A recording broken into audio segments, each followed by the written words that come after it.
नमस्कार।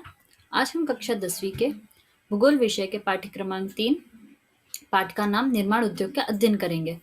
इस भाग में हम निर्माण उद्योग की परिभाषा एवं उद्योगों का वर्गीकरण देखेंगे। किसी भी राष्ट्र के विकास के लिए उद्योगों का बहुत अधिक योगदान होता है। निर्माण उद्योग क्या होते हैं? कच्चे माल द्वारा जीवन उपयोगी वस्तुएं तैयार करना विनिर्माण उद्योग कहलाता है। जैसे कपास से कपड़ा बनाना, गन्ने से चीनी बनाना, लोहा अयस्क से लोहा एवं इस्पात का निर्माण आदि। यदि हम भारत के संदर्भ में विनिर्माण उद्योग की बात करें तो भारत में विनिर्माण उद्योग का विकास घरेलू उद्योग से शुरू होकर बृहत आकार में 19वीं शताब्दी के मध्य प्रारंभ हुआ था। इसमें मुख्य रूप से लोह इस्पात उद्योग, वस्त्र उद्योग, चीनी उद्योग, सूचना एवं प्रौद्योगिकी उद्योग सम्मिलित हैं। भारत में आधुनिक औद्योगिकी का विकास। भारत में आधुनिक औद्योगिकी का विकास प्रारंभ में मुंबई में प्रथम सूती कपड़े की मिल की स्थापना 1854 से हुआ था।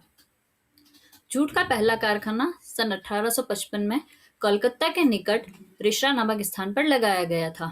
लेकिन भारत में उद्योगों का योजनाबद्ध विकास स्वतंत्रता के बाद 1951 ईस्वी में प्रारंभ हुआ था।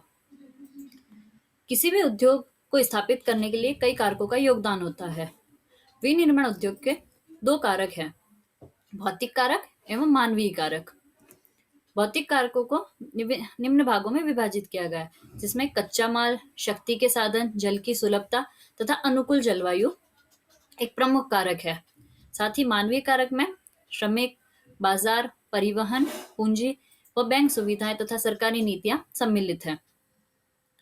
भौतिक कारक किस प्रकार से उद्योगों पर प्रभावी होते हैं, उसमें अगर हम देखें तो कच्चा माल जहां से प्राप्त होगा अथवा जहां कच्चा माल की पर्याप्तता होगी वहीं पर हम उद्योग स्थापित करेंगे। इसी के साथ जहां शक्ति के साधन हमें आसानी से उपलब्ध हो, जल की सुलभता हो तथा जलवायु अनुकूल हो, उस स्थान पर उद्योग स्थापित किए जा सकते हैं। मानवीय कारक में जहां सस्ते हैं सरल श्रमिक, बाजार, परिवहन की सुविधाएं हो, पूंजी का अच्छा निवेश हो तथा बैंक की अच्छी सुविधाएं हो, उन स्थानों पर उद्योग स्थापित किए जाता है। उद्योगों का वर्गीकरण। उद्योगों को निम्न आधार पर वर्गीकृत किया गया है: श्रम के आधार पर, कच्चे माल के आधार पर, स्वामित्व के आधार पर तथा कच्चे माल के स्रोत के आधार पर। यदि हम उद्योगों का वर्गीकरण देखें तो उद्योगों को पुनः उपभागों में विभाजित किया गया है। श्रम के आधार पर उद्योगों को 3 भागों में विभाजित किया गया है: बड़े पैमाने के उद्योग, मध्यम पैमाने के उद्योग तथा छोटे पैमाने के उद्योग। कच्चे माल के आधार पर उद्योगों को 2 भागों में विभाजित किया गया है: भारी उद्योग तथा हल्के उद्योग। अगर स्वामित्व के आधार पर बात की जाए तो उद्योगों को 2 भागों में विभाजित किया गया है: सार्वजनिक उद्योग तथा संयुक्त अथवा सहकारी उद्योग। और कच्चे माल के स्रोत के आधार पर कृषि आधारित उद्योग। श्रम के आधार पर उद्योग। श्रम के आधार पर उद्योगों को 3 भागों में विभाजित किया है। सर्वप्रथम बड़े पैमाने के उद्योग। जब उद्योगों में श्रम तथा पूंजी की मात्रा अधिक हो अथवा जब बड़े पैमाने पर कोई उद्योग स्थापित किया जाता है तथा उस उद्योग को स्थापित करने के लिए बड़ी मात्रा में श्रमिक तथा बड़ी ही मात्रा में पूंजी की आवश्यकता हो तथा वहां उत्पादन भी अधिक हो, ऐसे उद्योगों को बड़े पैमाने के उद्योग कहा जाता है। जब उद्योगों में बड़ी मात्रा में श्रमिक और पूंजी का प्रयोग हो तथा अधिक उत्पादन हो तो उन्हें बड़े पैमाने के उद्योग कहते हैं। उदाहरण के लिए सूती कपड़ा उद्योग तथा पटसन उद्योग। मध्यम पैमाने के उद्योग। इन उद्योगों में न तो बहुत अधिक श्रम लगता है, न ही बहुत अधिक उत्पादन होता है। उदाहरण के लिए साइकिल, रेडियो और टेलीविजन उद्योग। छोटे पैमाने के उद्योग। घरेलू पैमाने पर अथवा ग्रामीण तथा लघु तथा घरेलू उद्योग छोटे पैमाने के उद्योग है जो परिवार के सदस्यों तक ही सीमित रहता है। इसमें परिवार के सदस्य मिलकर सरल विधियों से वस्तु निर्माण करते हैं। इसमें पूंजी भी बहुत कम लगाई जाती है। इसके उदाहरण के लिए आभूषण निर्माण तथा हस्तशिल्प उद्योग इसके अच्छे उदाहरण हैं। कच्चे माल के आधार पर। कच्चे माल के आधार पर उद्योगों को 2 भागों में विभाजित किया गया है: भारी उद्योग तथा हल्के उद्योग। यदि बात भारी उद्योग की करें तो भारी उद्योग में ऐसे उद्योग जहां पर भारी कच्चे माल का प्रयोग किया जाता है, साथ ही उनसे निर्मित वस्तुएं भी वजन में भारी होती है। उदाहरण के लिए लोहा एवं इस्पात उद्योग। हल्के उद्योग। इन उद्योगों में हल्के कच्चे माल का प्रयोग होता है, जिसमें ये हल्के माल का निर्माण करते हैं, अर्थात जो बनने वाली वस्तु है, निर्मित वस्तुएं भी हल्की होती है। उदाहरण के लिए इलेक्ट्रॉनिक उपकरण तथा सिलाई मशीन उद्योग। स्वामित्व के आधार पर स्वामित्व के आधार पर उद्योगों को दो भागों में विभाजित किया गया है: सार्वजनिक उद्योग तथा संयुक्त अथवा सहकारी उद्योग। स्वामित्व उद्योग। सार्वजनिक उद्योग, इसमें भारी तथा आधारभूत उद्योग शामिल होते हैं, अर्थात इनका संचालन भारत सरकार स्वयं करती है, जिसमें हम उदाहरण के लिए देख सकते हैं दुर्गापुर, भिलाई, राउरकेला के लौह इस्पात केंद्र सार्वजनिक उद्योग की ही एक उदाहरण है। संयुक्त तथा सहकारी उद्योग, जब उद्योग में दो या दो से अधिक व्यक्तियों या सहकारी समितियों का योगदान हो तो उसे संयुक्त उद्योग कहते हैं। ऑयल इंडिया लिमिटेड, महाराष्ट्र के चीनी उद्योग तथा अमूल दूध गुजरात इसके प्रमुख उदाहरण हैं। कच्चे माल के स्रोत के आधार पर कृषि आधारित उद्योग सूती वस्त्र, जूट, रेशमी और ऊनी वस्त्र तथा खाद्य तेल पदार्थ से प्राप्त कच्चे माल पर आधारित होते हैं, अर्थात कच्चे माल के जहां पर हमें कच्चा माल आसानी से प्राप्त हो, जो उद्योग कृषि से प्राप्त आधारित हो, उन्हें हम कच्चे माल के स्रोत के आधार पर उद्योगों में वर्गीकृत करते हैं। सूती वस्त्र उद्योग। जब बात सूती वस्त्र उद्योग की आती है तो भारत में सूती वस्त्र बनाने का एकाधिकार बहुत प्राचीन काल से चला आ रहा है, परंतु आधुनिक पहली सूती मिल की स्थापना 1818 ईस्वी में कोलकाता के निकट फोर्ट ग्लास्टर नामक स्थान पर स्थापित हुई थी। लेकिन यह मिल कुछ समय पश्चात बंद हो गई थी और वास्तविक में पहली सफल मिल की स्थापना 1854 में मुंबई में काबसजी नानाभाई डाबर द्वारा लगाई गई थी। इसके बाद भारत में आधुनिक वस्त्र का उद्योग विकास होने लगा।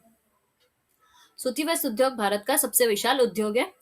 यह कृषि के बाद रोजगार प्रदान करने वाला सबसे बड़ा क्षेत्र है, जिसमें विभिन्न उद्योग में लगे श्रम का लगभग 20% से अधिक भाग पाया जाता है। वर्तमान में औद्योगिक उत्पादन में इसका 14% है और सकल घरेलू उत्पाद में इसका योगदान 4% है एवं विदेशी आय में 17% इसकी भागीदारी रही है। यदि हम बात करें देश में कितनी सूती वस्त्र के उद्योग की मिलें हैं, तो देश में लगभग 1600 सूती और कृत्रिम वस्त्र बनाने वाली मिलें हैं, जिसमें 80% मिलें निजी क्षेत्र में है तथा शेष सार्वजनिक एवं सहकारी क्षेत्रों में है। आज देश में 93% सूती वस्त्र विकेंद्रीकृत क्षेत्र में तैयार किया जाता है, अर्थात मिलों के अलावा कपड़ा विभिन्न केंद्रों में तैयार किया जाता है। प्रारंभिक वर्षों में सूती वस्त्र उद्योग की अधिकांश मिलें महाराष्ट्र एवं गुजरात में स्थापित थी, किंतु कपास, बाजार, परिवहन और आर्द्र जलवायु की उपलब्धता ने इन राज्यों में सूती मिल की स्थापित करने में विशेष योगदान दिया है। परंतु यदि हम आज देश के दूसरे राज्यों की बात करें तो पश्चिम बंगाल, उत्तर प्रदेश तथा तमिलनाडु में भी सूती वस्त्र की काफी सारी मिलें स्थापित है। महाराष्ट्र में मुंबई में शोलापुर, पुणे, वर्धा, नागपुर, औरंगाबाद तथा जलगांव में सूती वस्त्र उद्योग के केंद्र है। इसी के साथ अगर गुजरात में देखें तो गुजरात के अहमदाबाद, वडोदरा, सूरत, राजकोट और पोरबंदर में प्रमुख सूती वस्त्र उद्योग के केंद्र है।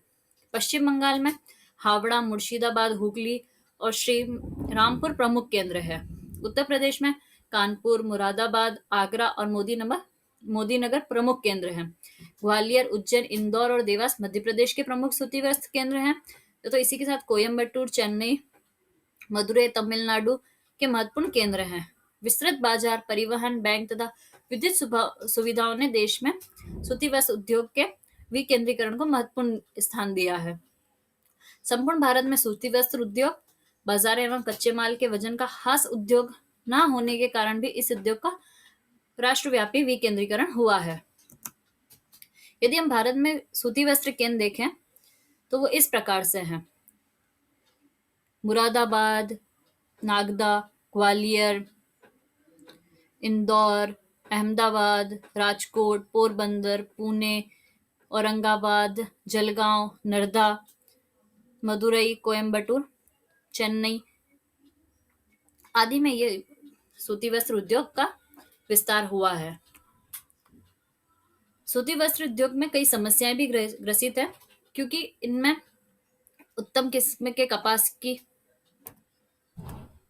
उत्तम किस्म के कपास की कमी के कारण कम उत्पादकता वाली देश की परंपरागत मशीनों की प्रधान प्रधानता, अनियमित विद्युत आपूर्ति, निम्न उत्पादकता तथा कृषि कृत्रिम रेशे से निर्मित वस्तुओं के साथ कड़ी स्पर्धा शामिल है।